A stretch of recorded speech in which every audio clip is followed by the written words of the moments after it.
we go. My video is starting.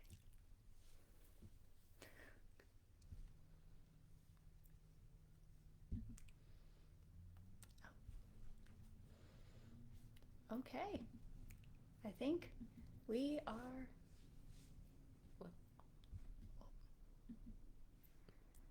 Think we're live? Yes. Can you tell it's been a hot minute since I have been behind the camera like this? I am definitely not used to it.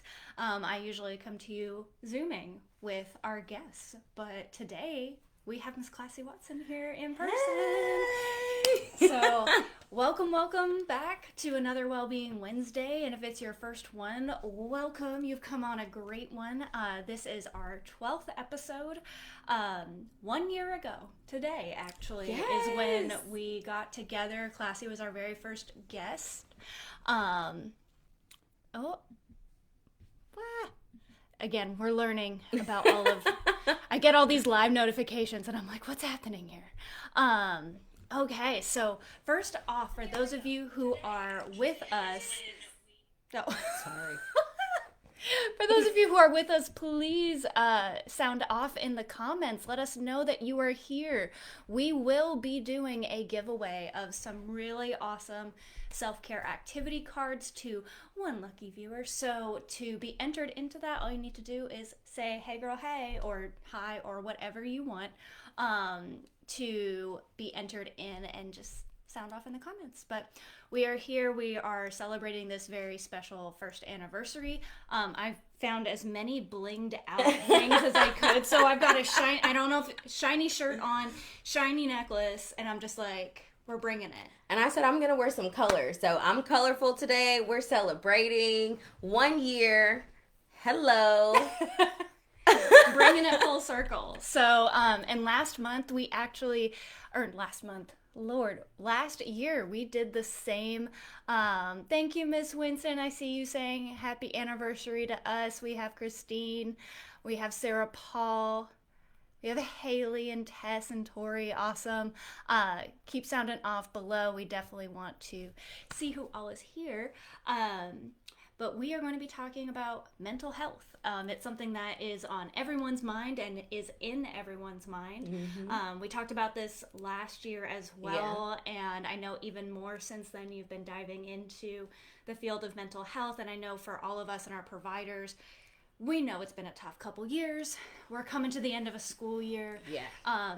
And so much of the time, like the programs I work with, the sites and the staff, they're just like, I need stress reduction. I need to boost my mental and emotional health to kind of just, again, go back to feeling like ourselves and feeling good.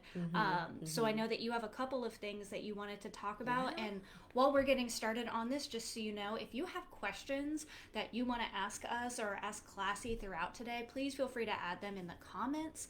And so as we go, I'll be trying my best. Again, I'm used to being right behind the screen, so I can easily see it, but I'm going to do my best to kind of shout out some of those comments, and we'll answer those as we go. So feel free to ask those questions, but enough of me. I want to hear from you and kind of some of the ideas and tips that you're bringing with us today. Yeah, thank you for having me, Susanna. It's always a pleasure. Listen, Susanna is my girl, y'all, okay? So we go back years. And when did that happen? I don't know. It's like 2017, maybe. Yeah. I think it was about 2017. So we go back for a while, and just being in the mental health field as well as being an entrepreneur, that's how we've just really crossed paths. So it's always a pleasure to come back and to also be here to celebrate 1 whole year of this beautiful lady doing this amazing show and broadcast to help bring you all practical ways to improve your well-being across your life. So I am just grateful to always be here in her presence and to also be her friend. Like, hey. I mean, I lucked out on this too, so, you know.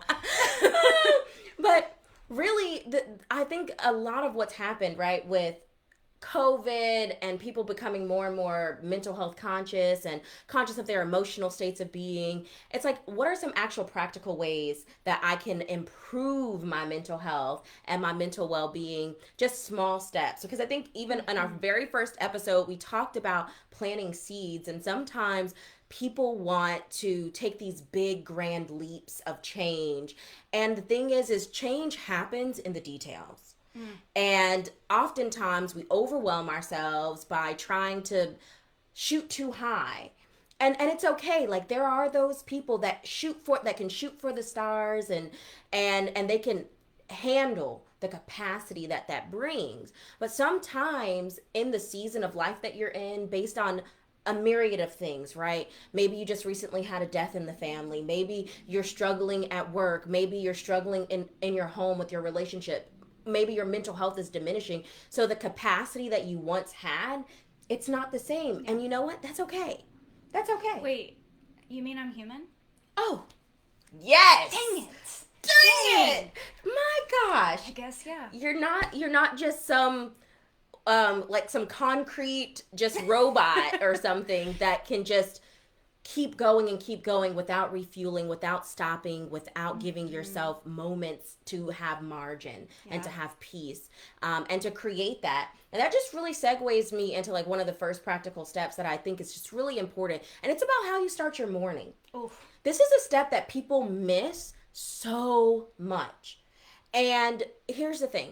We all do it, right? We all are like, oh, I have to be at work by 8 a.m. So we roll out of bed at 7:40, brush our teeth, rush, hurry to work. We're in traffic. We're upset because the car just cut us off or the traffic's moving slow.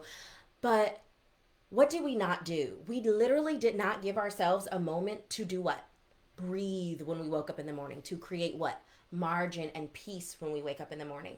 And so having a morning routine that gives you that peaceableness, that feeling that you want to follow you and to guide you through your day is really important. And this is one way, like, just think about the way you want to wake up in the morning. Like, if you want to wake up slow, then you have to do what? Wake up earlier. So if you want to wake up slow, and you want to feel, let's say you want to feel more gratitude, you want to feel more joy, you want to feel more calmness, more soundness of mind, quiet. Quietness is a feeling as far as I'm concerned. Now, listen, the dictionary might not say that, but I'm going to say that. But in the Classie dictionary. But in the Classie dictionary, quietness is that solitude, right? That sense of I'm calming, I'm quieting the noise. Not just calming, but I'm quieting it. I'm silencing those things and allowing myself to just exist in the present moment. And if I want to create those feelings, so the first thing that I would say do is think about how you want to feel when you wake up. Like, what are the feelings that you want to have when you wake up and the feelings that you want to guide you throughout the day? And then go into what are the actual things that you do that help you have those types of feelings. So is waking up in the morning and I want to feel more gratitude, does that mean that I'm listening to motivational music, that I'm speaking affirmations, that I'm reading affirmations? Maybe I'm reading a book. Maybe I'm doing some journaling. Maybe I'm doing meditation and prayer. You know, so think about the things that actually elicit those feelings inside of you that you want to carry you throughout the day. And those are the easy things that you can put into your morning routine. Waking up earlier. So if you have to be at work at 8, you know how long it takes you to get ready. Come on. You know how long it takes you to get ready. How long it actually takes us to get ready. Yes. Not necessarily what we think it takes. Because I'm like, oh, it takes 5 minutes. It's my famous, like, that's my death phrase. Just like, it never, when I say, oh, 5 more minutes, that means it's definitely not going to take 5 minutes. It's not. It's definitely going to take more than that. It's definitely, right? Like, we're looking at 30 minutes. Like, but also being realistic with yourself like that, you know, because it's like, if I tell myself, oh, I need to have it be 5 more minutes, but I know that doesn't work for me, that's okay. And if I keep trying to push myself and fit myself into some sort of box of what I think I should be, I'm not actually working with the reality, which means I'm not actually going to make progress and I'm going to end up feeling worse. But if I'm like, okay, I know 5 minutes will not be enough, I'm going to give myself 30, even though that feels like way too much time. I will tell y'all, I started doing that the beginning of this year, where I just gave myself way more time than I ever thought I needed. And I was like, oh, now I actually do have a little bit of space around my activities, which came from me recognizing that truth of like, okay, maybe I need to actually look at how long does something really take me, because that's when I could actually make the change, not when I was trying to shoot for what I thought was the ideal. Yeah. So that's it. I hope y'all heard that. Seriously, y'all, take out a notebook and write this stuff down, because you're going to get a lot of gems. This is just what happens when our magic just kind of flows. You're going to get a lot of gems, but also you're going to get a lot of gems anytime you tune into Wellbeing Wednesdays, okay? Every single month with Susanna and her guests that she brings on. So always bring a notepad. If you're a digital person, technical, then pull up a Microsoft Word doc or Google Doc and get to typing, okay? So and luckily these videos are available on the Curricular Concepts YouTube page, as well as on the Curricular Concepts Facebook page. So they're always in the videos under the playlist of Wellbeing Wednesday. So if you're like, oh, what was that? And you need to write it down, you can always go back as well. Go back. Resource. These are resources. But I just really want to touch on something that Susanna said, because what you said, I think it just needs to, I want it to stick even more. We literally create our environments. And by what you said with, if I keep trying to tell myself that I can get ready in 5 minutes, yet I don't, I am building resentment within myself. I am building distrust within myself. I am fueling the negative emotions, the negative thoughts about myself, because I'm constantly trying to force me to do things that I know are not me, that I know. And that's where, like you said, that honesty, that truth has to come in. I have to be willing to be honest with myself. So be honest about how long it takes you to get ready in the morning, and then say, okay, well, I maybe need to get up at 6. I maybe need to get up at 7 if I have to be at work at 9, right? Maybe you need a 2-hour wake up period or 3-hour wake up period. For me personally, if you are curious about that, because we're not looking at the comments, I wake up at 6 o'clock in the morning. That's my goal. Now, does it happen every single time? Sometimes. Maybe not so much. It might be 6:30, but I attempt to wake up at 6 a.m. every morning so that I can get my day started the way that I like to, and so that I can guide my day with the feelings that I want to have, and then start my actual working hours on my exact start time, which is 9 a.m. And so people who know me know not to schedule anything with me, like, no, Classie's not going to take a meeting at 8 a.m. She's going to take meetings actually after 10 a.m. And so again, knowing your schedule and honoring it and not being afraid to follow through with that, I think that's really, really important and invaluable. And so one of the things, and this is just kind of a personal experience that I will share. I don't know if I can make it bigger.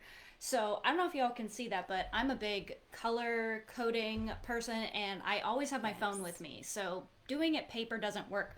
But like, I've literally scheduled in a morning routine. Now I will tell you, I have wanted to do a morning routine because, again, I thought like this is what I should be doing, but it wasn't the right time for me, and that's okay. Yeah.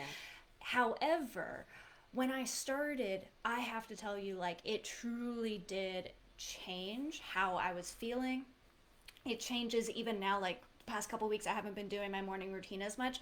And yesterday and today, I got back into it, and I I feel more centered, more grounded. Yes. But also the thing is, it doesn't have to be, I know a lot of you, they get up early. Like, they're at work at like 6. Ooh, so we might need to get up 4. So, exactly. So for instance, maybe right now that idea, kind of like for me when I had tried in the past, that's like too much to look at. So these things evolve over time. And also, I started with a longer routine, and then I've shortened it. Yes. At the end of last year, I was like, okay, I did this for a year. Let me look back and see, okay, now what do I need to keep? What do I need to change? It can be flexible, but you can start with just one thing. And I like what you said, and I was probably off, looking off in the distance, but it made me think about like, how do I want to feel in the morning? What helps me feel? And I was like, okay, I want to feel more joy. And like, I do writing, but I don't know, the gratitude lists are kind of hard for me, but I know something that almost never fails me is when I move my body and when I've actually been able to start my day. You know what? Something I don't do in my morning routine? That.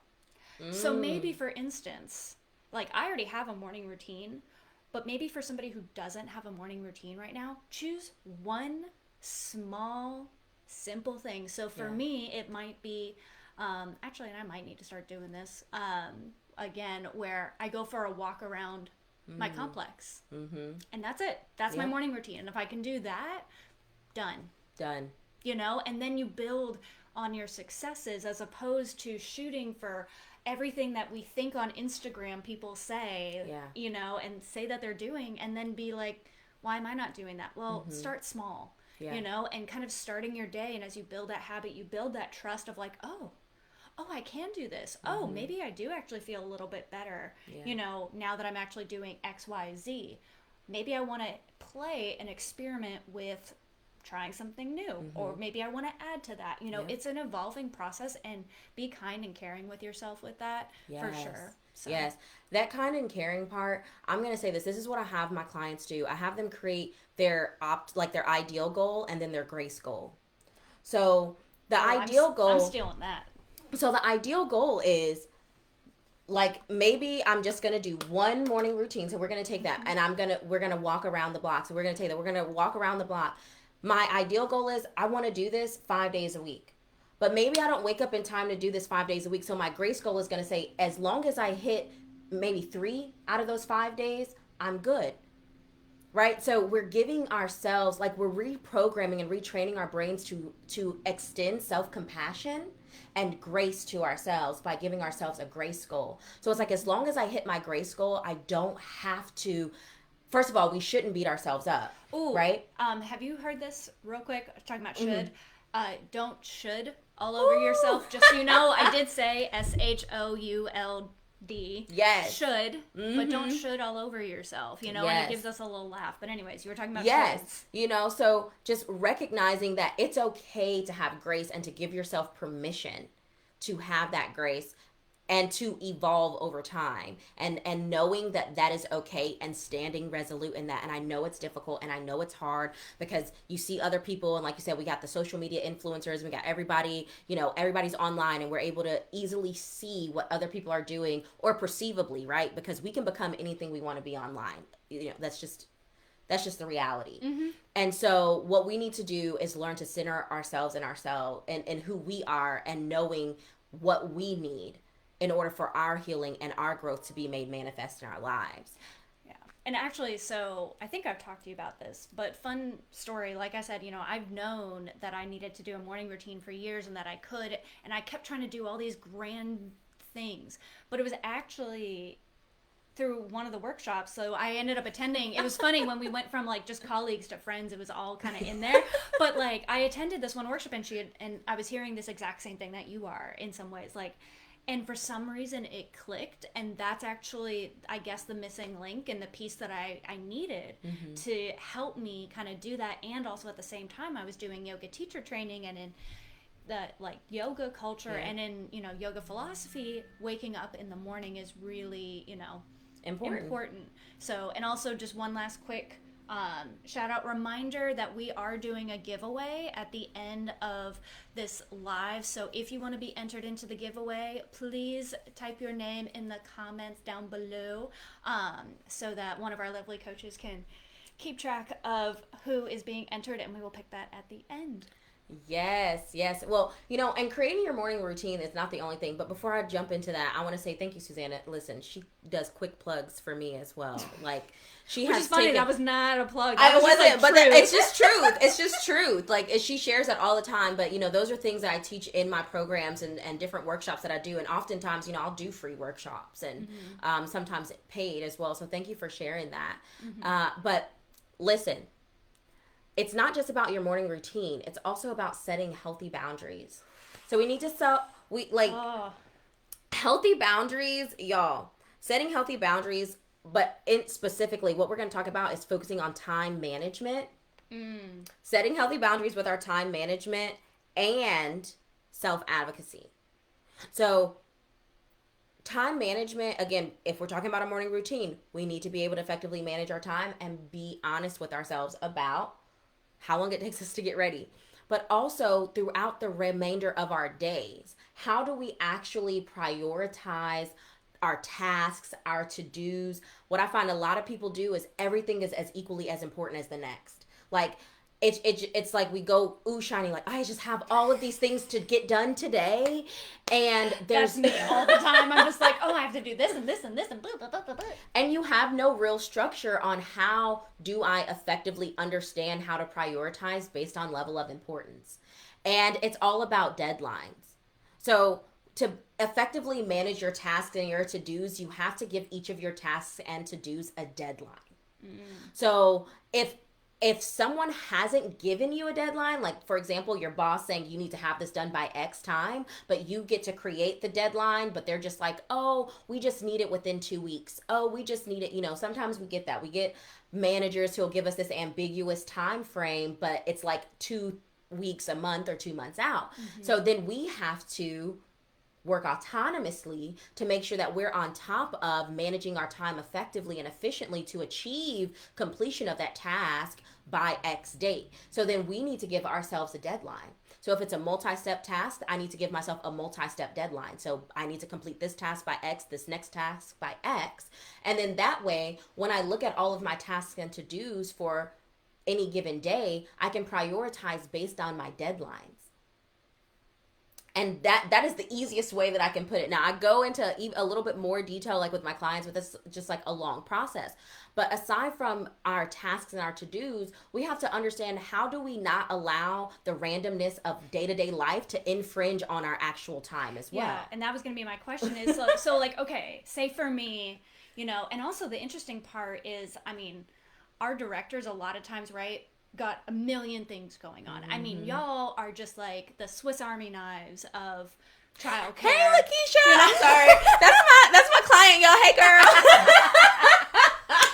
We have these little moments, But yeah, like our directors are doing so many things that oftentimes we, like, people don't have time, even as in leadership, to come up with deadlines for, the people that they're supervising. So sometimes it's kind of that, which honestly, like, if I don't have the space to give a deadline, oh my gosh, if somebody came to me and said, hey, I'm going to give you this and this and this, oh, that would take so much stress off of me. And it would probably feel better for them because they're setting a deadline for themselves. And that's one less thing that I have to do. When you're in a position of an administrative executive position, like, you need those people that are working underneath you to help with those sorts of areas of support. So just like Susanna said, if you're able to effectively do that for your boss or your direct manager, like, you have become more of an asset to the company. And that's what you want. And so again, finding those gap areas where you can show up and help. But even in your own personal life and with your tasks, what happens? If you're an entrepreneur, or let's say you work remotely, because that's where we are now, or you have to work autonomously, you end up having personal phone calls that come through, or different things that pop up. Or your kid gets sick, or, for our directors, it's like, oh, well, a staff member called out, so now our director is going to be in the classroom. Or maybe you have to combine 2 classrooms because of X, Y, and Z. Like, all these things that pop up. All these different things that pop up. And so I am a big advocate for setting rules and boundaries for how you go about managing your time. So for example, if you are somebody who travels for your job, so you have to go to and from different places, then one of my rules and boundaries on my schedule is I schedule travel time. So on my calendar, I'm going to have, okay, it's going to take me 45-minute travel time there and back. So now what is an hour meeting is now, don't let me start doing math, but now we're looking at about 2.5 hours, right? So that 2.5 hours needs to be blocked off of my schedule, because that my travel time and this. The other thing is allowing yourself to be like, you know what, I'm not going to rush myself. So, sometimes we're like, oh, I'll take a business call while I'm driving. But how efficient is that call going to be? How is the quality of that call? Because you're trying to pay attention to multiple different things at the exact same time. So another schedule rule and boundary is I don't take business calls in commute to another, like, literally creating the different boundaries and things that are based to you, specific of different things that you experience, and saying, this is my rule and boundary for that. So for example, one that I have my clients write, literally verbatim, is when the randomness of life infringes on my time and schedule, I will say, I'm going to take a look at my calendar and I'll circle back to you and let you know if I'm available. Because we also get that as well. People within the moment, they will ask us to schedule or to get on our calendar, and we want to, because maybe we just want to people please, or maybe this is a great opportunity and we're afraid we're going to miss out on it, or whatever those thoughts might be that move us into trying to hurriedly make a decision when we know that we might be miscalculating and misscheduling. So I just have my clients do this regardless if they know. Like, even if you do know your schedule, start putting this into practice and then just circling back. That way you just set the precedent and you start educating the people that you're communicating with that you are serious about your time and about managing your time. And then you're also going to start to see that over time, as you do that, the people that are working with you or doing business with you or wanting to be on your schedule, they're going to start over time respecting how you approach your time management and how you strategize that. So, oh no, I just had a thought and then it went. Well, while I'm thinking of the thought, just a reminder that if anybody has questions for us, feel free to put them in the comments as well. We are, I can't believe it, getting close to time. But where was that? So I can't remember what the original thought was. It'll come up later and I'll put it in the comments, So one of the things that I wanted to ask you is, okay, so say, you have come up with these boundaries. You kind of know what works best for you and you are trying to set these boundaries, but you have people who are either not listening to the boundaries when you are explicit, or you're having a hard time kind of advocating for yourself. It's really hard when you're changing your own behavior to go and talk to somebody about this change behavior and they're kind of like, what? So what tips do you have so that we don't necessarily bulldoze people where it's like, don't you see that I'm trying to take charge of my schedule, but also so that we don't be like, oh, you're right. No, it's okay. I don't need to do that. Let me do what I need for you. So what tips do you have for that? That's a great question. So I think it's a huge question. But I think really just the simplest way that I can say is like you have to you have to just say, this is what it is, and this, like, this is what it is, and this is what it's gonna be. But not to them, to yourself, because you have to own that truth. You have to be serious with yourself that you are seriously committed to making this change. And it has to be, Eric Thomas, he says he says, if you want success, he says it's about success, but I say this about anything that you do. If you want this change, insert whatever it is, you have to want it as bad as you need to breathe. And if you have to breathe, right, you have to breathe in order to live. So you say, if I need this in order to live the life that I want to live, in order to have the feelings and the stress-free life, you have to want it as bad as you need to breathe. And so number two is when somebody says that, you just have to be vulnerable. Like, hey, I understand that you might be used to X, but I am trying to shift and adjust so that I can increase X in my life. I hope that you can respect that, right? Because obviously somebody who's pushing your boundary is somebody that has had access to you beyond that boundary. So this is not some new person. Like, a new person isn't going to push the boundary. This is a person that you have a familiar relationship with. So I'm going to say that because you have that familiar relationship, that you should be able to open up in a minimal amount of vulnerable way, because this is not like going into all of the ins and outs of why you're making this change. It's just explicitly stating, hey, I understand X, but I'm shifting and pivoting into X so that I can increase more of X in my life. I hope that you can support that, and that's it. You don't have to go into all the nuanced details. And that leads me to my last thing, which is really having supportive and healthy relationships. Just like this type of conversation, we don't have a lot of this. Like, you all are actually being able to converse with us about how to make these changes. And then Susanna and I, we have these sorts of conversations privately in our personal friendship relationship. I also have other friends that I do that with as well, and so does Susanna. And so having a healthy, supportive relationship community of people that you can have these sorts of conversations with, that you can bare your soul and be vulnerable with and cry with and talk about the change processes and the different things that you want to create in your life, and they can help pour into you and build you. Because as you're making these changes, you're going to have to be anchored to people, to yourself, to your commitments. So you're going to have anchors that are going to keep you accountable and also keep you in perspective of where you're trying to go, and that you have support and you're not doing this alone to get there. Yeah, absolutely. And also, so for those of you who are already with Be Well, Care Well, you know who your coach is, and you will be able to reach out to us. And what we can do is we can connect you if you're feeling like, I want the social support, but I don't have it right now in my life, or I don't know where to go about it, we do have resources. Also, again, for Mental Health Awareness Month, AR Connect Now. I'll post it in the comments later, and I believe we have a couple posts that are going to be coming out about it, but it is a free service where you can get mental health support. They do a lot of wraparound services, but feel free to reach out to us if you need or want resources for that. So I know sometimes it feels like, well, I don't have that.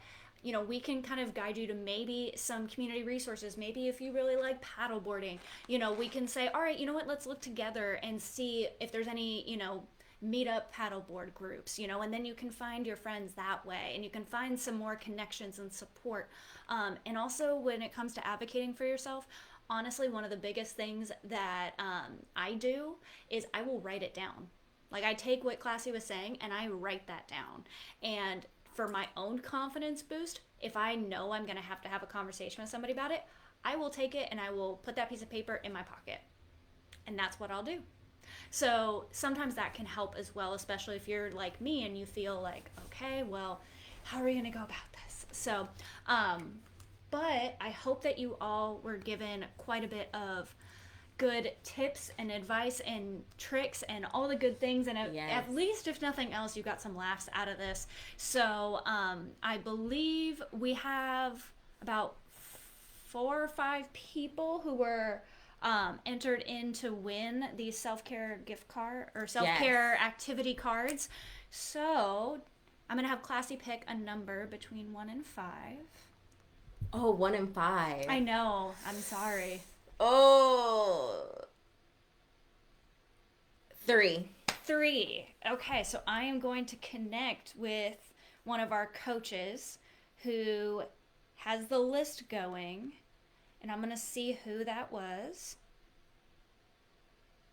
All right. Let me see.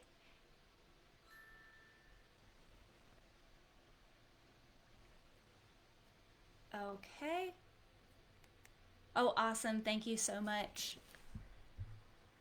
All right, so I'm double checking to see who is number 3 on that list. But I will post that in the comments after this, because I know that you all are very busy people. So I want to, and I know that Classie actually has a client coming up. So I want to make sure that she gets to do that as well. Let me check here. I think we might have just gotten it. That is Miss Carolyn Winston. Yay, so Carolyn! Congratulations, Carolyn. I will connect with you so that we can send you those self-care activity cards. Congratulations on that. Again, thank you all so much for your time.